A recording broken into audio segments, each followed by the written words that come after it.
첫 번째로 제일 흔한 거는 이석증이었어요. 두 번째로 흔한 거는 심리적 원인에 의한 어지럼증. 세 번째로 흔한 거는 뇌혈관 질환에 의한 어지럼증이고, 네 번째는 편두통성 어지럼증이에요.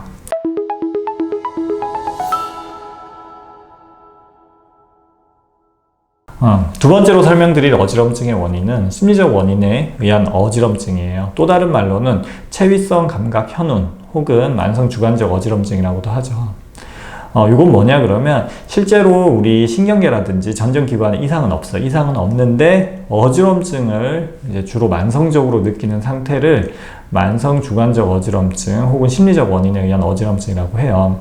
이거는 크게 두 가지로 좀 나눠서 생각을 해볼 수가 있어요. 이제 첫 번째로 생각해 볼 수 있는 거는 예전에 한번 심한 어지럼증을 느낀 거예요. 예를 들어서 이석증이나 전정신경염이나 뭐 뇌경색이나 이런 심한 어지럼증을 느끼고 나서 그쪽 부분은 다 회복이 됐는데 그 어지럼증에 대한 일종의 공포가 너무 큰 거예요. 그리고 어지럼증에 대한 감각이 너무 예민해져 있는 거예요. 그래서 예전에는 어지럽지 않았을 상황, 뭐 그냥 걸어간다든지 버스에 서 있는다든지 지하철에 서 있는 이런 상황에서 너무 그쪽 감각이 예민해지고 어지럼증에 대한 걱정이 크다 보니까 자꾸 휘청거리거나 쓰러질 것 같은 느낌을 느끼게 되는 게 이제 이런 종류의 어지럼증이라고 할 수 있어요. 두 번째로는 이제 예전에 심하게 어지럼증을 경험했던 적이 없다고 하더라도 심리적으로 주로 불안할 때 아니면 공황 발작이 있을 때 어지럼증을 느낄 수가 있거든요. 이거는 어지럼증과 관련된 신체 기관, 아까 뇌라든지 신경계 문제가 없음에도 불구하고 내가 자꾸 어지럼증을 느끼게 돼요. 그래서 요 두 가지 경우에는 앞서 여러 가지 어지럼증 검사를 하게 돼도 주로 이제 전정기관 검사라든지 뇌 MRI를 많이 하는데 이런 어지럼증 검사를 해도 정상이 나오겠죠.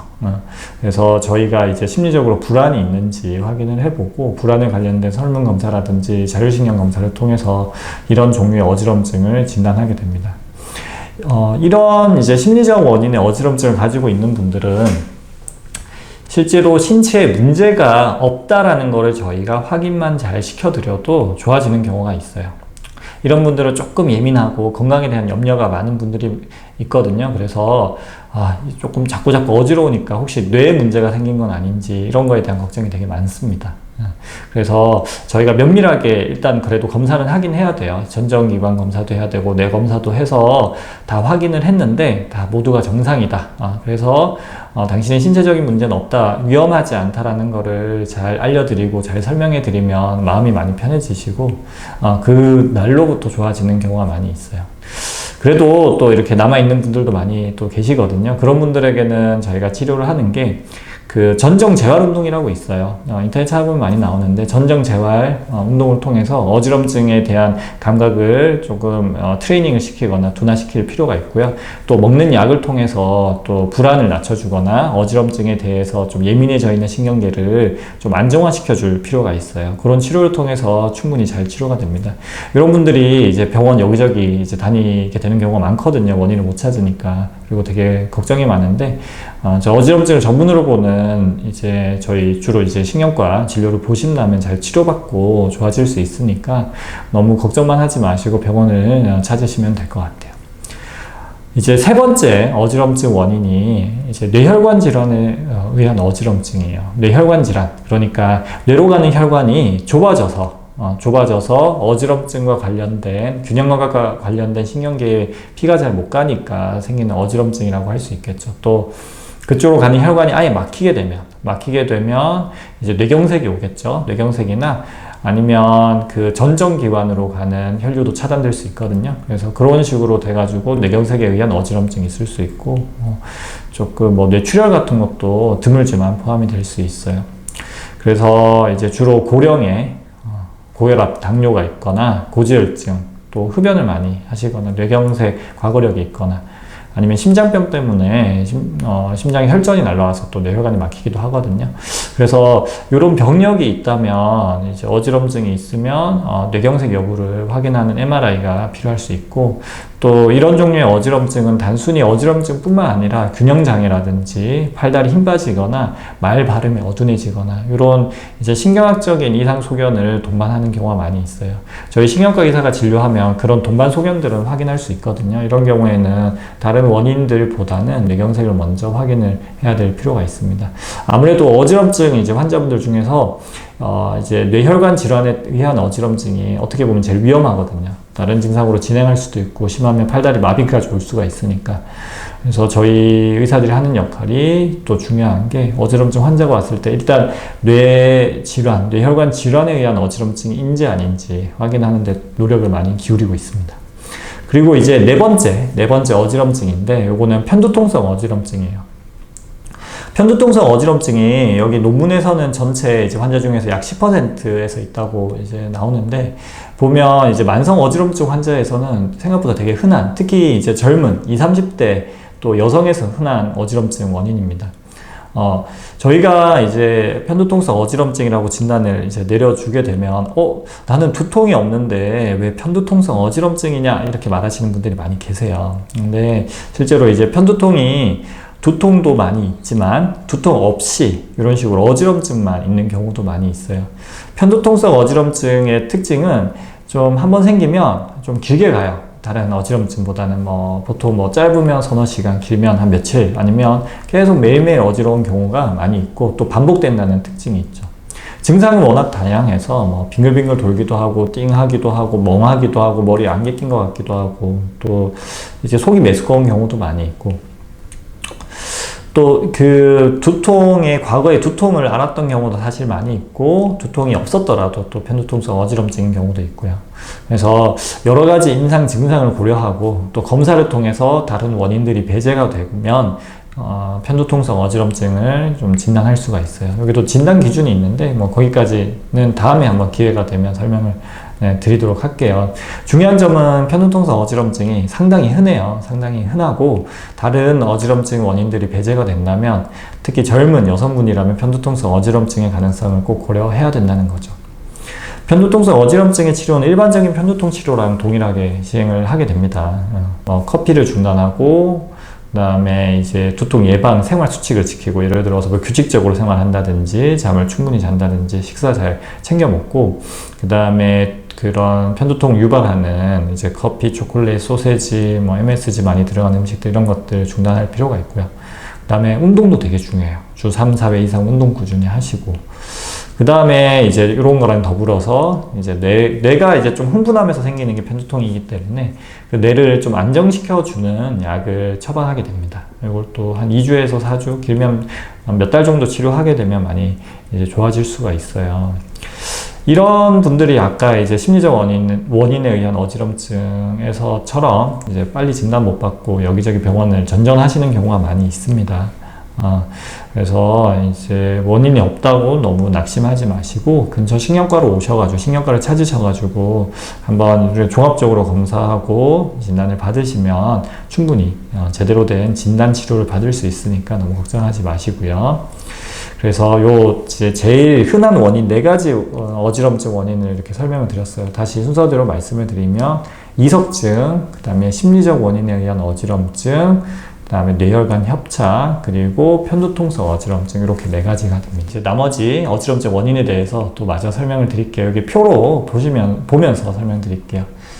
메니에르병이 약 7.2%, 전정신경염이 5.4%. 여기 두 개 다 이제 귀에 생기는 문제거든요. 메니에르병은 이제 귀에 생기는 고혈압 같은 병이라고 생각하시면 돼요. 귀에 전정기관, 달팽이관에 이제 부으면서 물이 차면서 어지럼증, 그 다음에 이명, 귀 먹먹함, 그 다음에 청력저하 이런 증상이 이제 반복적으로 그리고 일시적으로 이제 생기는 증상이죠. 이거 너무 계속 반복되다 보면 청력이 좀 떨어질 수 있어서 빠른 진단이 필요하고요.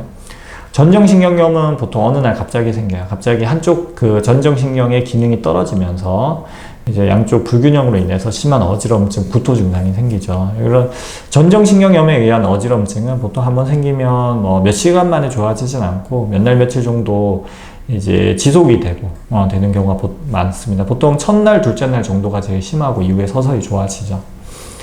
그리고 이제 심장탓 어지럼증, 자율신경 장애. 우리가 흔히 이제 기립성 어지럼증이라고 하는 게 있죠. 누워있다 일어날 때 머리로 가는 피가 줄어들어서 생기는 어지럼증도 여기에 포함이 되고, 또 이제 심장 기능이 떨어져서 심장에서 피를 제대로 못 짜줘서 머리로 가는 피가 부족해지는 경우, 뭐 심장 판막 질환도 있을 수 있고 심장 근육 질환도 있을 수 있어요. 이런 것 때문에 어지러운 게 여기에 포함이 되고요. 그 다음에 퇴행성 뇌질환, 대표적으로 이제 파킨슨병이 있어요. 파킨슨병에 의한 균형 감각이 떨어진다거나 다른 손의 기능 장애에 의해서 이제 어지럼증이 생길 수 있고, 그 다음에 뇌 종양이라든지 양측성 전정기관 장애 뭐 등등의 어지럼증 원인이 있습니다. 그리고 이런 이제 어지럼증의 단순 빈도도 아는 것도 중요하겠지만, 이제 연령별로 어떻게 되는지 아는 것 역시 중요합니다. 그래서 표를 이제 보여드릴게요. 여기 보시면 이제 여기 요 선이 이제 50세 선이거든요. 그래서 전반적으로 패턴이 조금 차이 나는 게 보이죠. 이제 이석증 같은 경우에는 조금 나이 드신 분들에서 조금 더 흔하다, 이석증은. 그리고 시민성 어지럼증은 그보다도 조금 젊은 분들 보시면 10대, 20대 때도 좀 있고 30대, 40대, 50대 주로 이제 40, 50대에서 제일 많고, 그 외에 이제 젊은 분들, 나이 많으신 분들도 비슷비슷하게 제일 많은 게 시민성, 심리적 원인에 의한 어지럼증이고요. 그 다음에 뇌혈관 질환은 아무래도 뭐 나이가 많으신 분들이 이석증이랑 비슷하죠. 나이가 많으신 분들에서 흔하고, 그 다음에 편두통성 어지럼증은 이제 젊은 사람에서나 나이 드신 분들이랑 거의 진짜 비슷하게, 특히 20대, 30대 어지럽다라고 하면 그 심리적 원인에 의한 어지럼증, 이제 이석증, 편두통성 어지럼증 다 비슷비슷한 정도로 많다는 걸 알 수가 있어요. 그래서 요 나이 때에는 어지럽다고 하면 이석증만 생각하면 절대 안 되고 다른 원인들도 같이 고려해야 됩니다. 보셨다시피 이제 연령별로도 좀 차이가 나요. 나이가 많으신 분들은 이석증, 뇌혈관 질환이 주로 더 많고, 나이가 젊으신 분들은 심리적 원인에 의한 어지럼증이나 편두통성 어지럼증이 많습니다. 그 이석증이 나이 많으신 분들에게 흔한 이유는 그 이제 이석이 나이가 들면 들수록 잘 좀 부스러지거든요. 잘 부스러지니까 또 이제 떨어져 나오는 경우가 많고, 또 좀 연구에 따르면 골다공증이나 비타민 D 부족과 연관이 돼 있다는 그런 논문들이 많이 있거든요. 그래서 그런 거랑도 좀 나이가 들수록 골다공증이 많아지니까 좀 연관이 있을 거라고 생각을 하고 있습니다. 자, 이렇게 오늘 어지럼증의 빈도별로 이제 원인을 이제 알아보는 시간을 가졌습니다. 진짜 마지막으로 한 번만 더 정리해 드릴게요. 제일 흔한 어지럼증은 이석증이었고요. 24%. 그 다음에 심리적 원인에 의한 어지럼증이 20%. 뇌혈관 질환에 의한 어지럼증이 12%, 그리고 편두통성 어지럼증이 약 10%. 요 네 가지가 제일 흔했다. 그래서 어지럽다고 해서 무조건 귀 문제만 생각하지 말고, 특히 다른 검사에서 정상인 어지럼증은 심리적 원인의 어지럼증이나 편두통성 어지럼증도 생각을 해야 되고요. 또 연세가 많거나 특히 혈압, 당뇨 같은 이런 뇌졸중 위험 인자를 가지고 있는 분들은 꼭 뇌혈관 질환 가능성을 고려해서 뇌 CT나 MRI 찍는 것도 고려를 해보는 것이 좋겠습니다. 끝까지 시청해 주셔서 감사하고, 다음에 또 어지럼증이나 또 다른 신경계 질환에 대해서 좀 재미있는 영상을 준비해서 또 알기 쉽게 설명을 드리는 영상을 또 찍어서 이제 앞으로 꾸준하게 올릴게요. 이때까지 사실 조금 이제 진료 보느라 바쁘다 보니까 뭐 한참 영상도 잘 안 찍고 뭐 이렇게 잘 그랬었는데, 이제 적어도 한 달에 한 번이나 두 번 정도는 영상을 잘 준비해서 올리는 것을 생각 중이거든요. 앞으로도 꾸준히 이제 저희 영상을 시청해 주시면 감사하겠습니다. 좋아요, 이제 구독도 부탁드리고요. 다음 시간에 또 다음 영상을 통해서 또 인사드리겠습니다. 네, 감사합니다.